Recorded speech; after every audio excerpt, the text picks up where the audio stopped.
Assalamualaikum warahmatullahi wabarakatuh. Bismillahirrahmanirrahim. Segala puji bagi Tuhan semesta alam. Salawat beserta salam semoga tercurahkan kepada junjungan kita Habibana wa Nabiyana Muhammad sallallahu alaihi wasallam. Semoga kita semua senantiasa diberikan kekuatan oleh Allah Subhanahu wa taala, diberikan kesehatan oleh Allah Subhanahu wa taala, dan semoga pula kita kelak mendapatkan syafatul uzma dari baginda Nabi besar kita Muhammad sallallahu alaihi wasallam. Hadirin para pemirsa di mana saja Anda berada, pada pertemuan kali ini saya akan menjawab pertanyaan dari saudara kita, yaitu yang datangnya dari Pemalang, yaitu Bapak Bahrudin.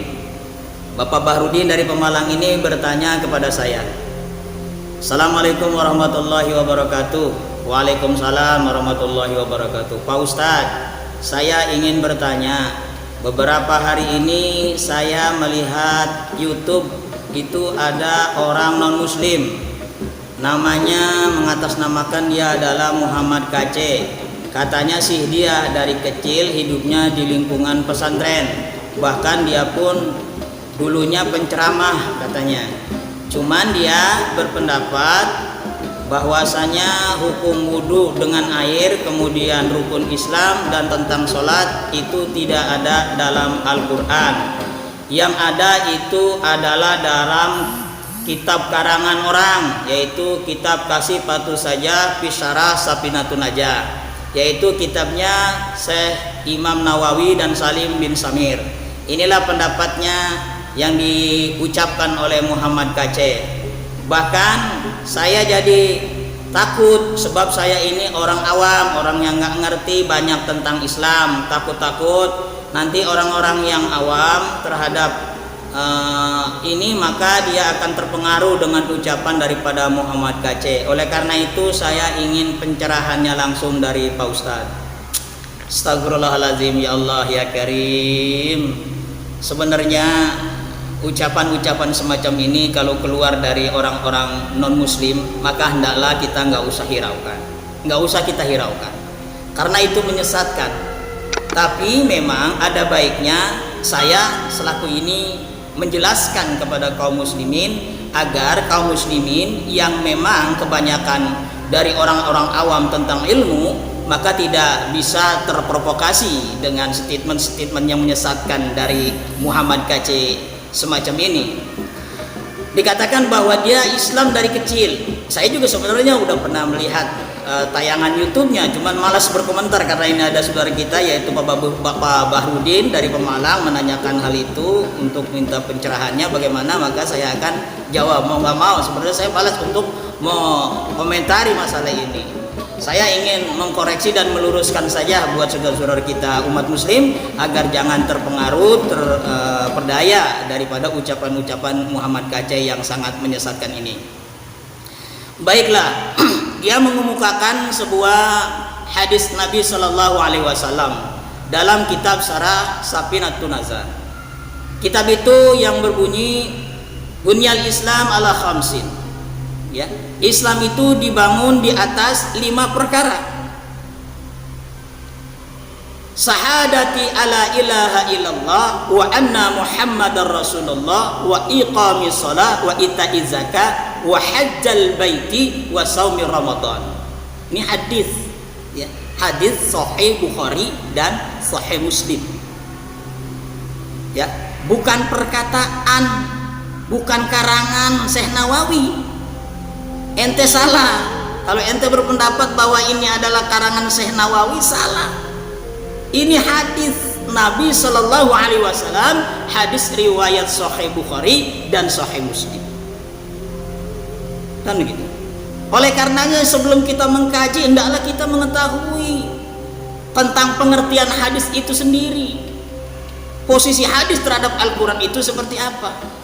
Saya tahu, wahai kamu Muhammad KC, kamu berpendapat apapun yang tidak dalam Al-Quran maka itu nggak benar, itu karangan. Kamu beranggap seperti itu. Tidak demikian. Tidak demikian. Segala apapun yang disampaikan oleh baginda Nabi sallallahu alaihi wasallam tidaklah ada lain kecuali wahyu dari Allah Subhanahu wa taala. Makanya kita harus mengetahui tentang pengertian hadis Nabi sallallahu alaihi wasallam. Yang pertama, ya saya ingin membeberkan kepada ente nih biar supaya ente buka telinga ente nih. Yaitu menurut ahli hadis, apa itu hadis? Hadis itu merupakan segala perbuatan, sabda, hal ihwal kejadian, yaitu peristiwa, masalah dan ketetapan lainnya yang disandarkan langsung oleh baginda Nabi Shallallahu Alaihi Wasallam. Itu menurut para ahli hadis. Kemudian menurut ahli usul fikih atau usuliyun, hadis ada segala perbuatan, perkataan dan ketetapan yang disandarkan kepada baginda Nabi Shallallahu Alaihi Wasallam yang hanya berhubungan dengan hukum-hukum Islam. Paham? Yang ketiga, menurut jumhur ulama, yaitu berpendapat bahwa hadis adalah segala perkataan qauli, ya, kemudian perbuatan fi'li, kemudian melihat Nabi, perbuatan para sahabat, namun Nabi tidak melarang, tidak juga memerintah, itu namanya hadis taqrir. Nah, ini menurut daripada jumhur ulama. Nah, secara garis besar dari fungsi hadis terhadap Al-Quran ini memiliki makna daripada perkataan sabda, perbuatan, ketetapan dari baginda Nabi Shallallahu Alaihi Wasallam yang dijadikan hukum syariat selain daripada Al-Quran. Ya, hadis itu dijadikan hukum syariat selain daripada Al-Quran. Itu fungsi yang sebenarnya. Ente ini Muhammad Kaca ini katrok memang kalau bicara ini, masya Allah. Orang disuruh taubat katanya orang ngikutin Injil, masya Allah. Dalam Islam nggak begitu. Dalam Islam nggak begitu. Islam tuh nggak ada paksaan, ya kan? Islam tuh nggak ada paksaan dalam terhadap orang lain untuk mengikut daripada umatnya. Jadi tidak ada paksaan dalam Islam. Tapi ente memaksa-maksa. Ente mengatakan adalah jalan yang benar itu jalan yang dibawa oleh Yesus, penginjil. Astagfirullahaladzim. Saya sih tidak marah kalau ente berbicara berdasarkan keyakinan yang ada di kitab ente, ya silakan. Misalnya ente berkeyakinan di kitab ente bahwa umat Islam itu seperti domba-domba yang tersesat yang perlu diselamatkan. Umat Islam nggak akan pernah marah karena itu ada dalam kitab ente dan itulah keyakinan ente. Dan kita ini kan beda agama, beda pendapat, beda keyakinan. Yang namanya beda tuh nggak sama, walaupun kadang-kadang bertentangan, tetapi kalau ada dalam kitab masing-masing itu harus ada toleransi, harus saling menghormati. Misalnya ente mengatakan hal itu, ya, Tuhan itu Trinitas, ada 3, sedangkan kita mengatakan Tuhan itu 1. Nggak perlu kita pada marah, sebab apa? Ada dalam kitab kita masing-masing. Tapi kalau ketika ente menyeberang, ya, mencari tahu yang tidak ada di kitab ente, meyakini lalu mempropaganda bahwa ini begini tafsiratnya begini, ini propaganda namanya. Propaganda. Walaupun ente bilang saya bukan mau merusak Islam, saya cuma ingin ngasih tahu aja agar tuh orang-orang jangan mudah percaya dengan karangan manusia. Tujuan ente begitu, padahal bukan itu tujuan ente. Tujuan ente sebenarnya ingin merusak akidah, keyakinan yang ada pada kitab umat Islam. Nggak bisa,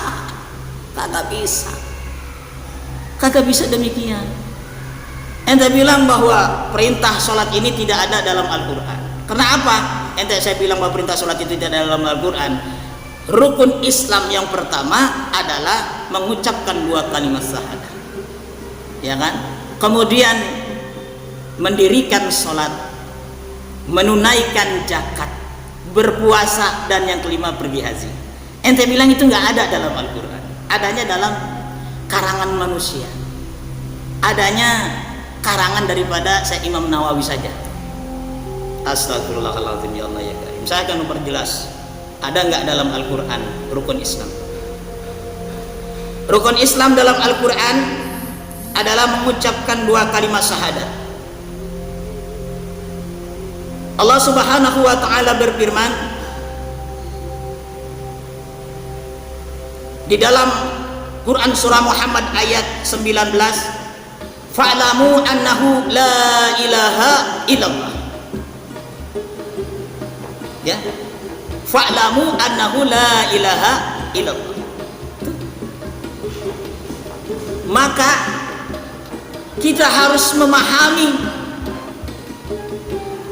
dan kita harus mengetahui dan kita harus meyakini bahwa tiada Tuhan selain Allah. Itu syahadat. Wa asyhadu anna Muhammadar Rasulullah, itu ada dalam Al-Qur'an. Wa ma arsalnaka illa rahmatan lil alamin. Tidaklah aku utus engkau Muhammad melainkan sebagai rahmat bagi seluruh alam. Artinya utusan. Dan ketika umat Islam mengatakan wa asyhadu anna Muhammadar Rasulullah, aku bersaksi bahwasanya Muhammad adalah utusan Allah. Ada itu.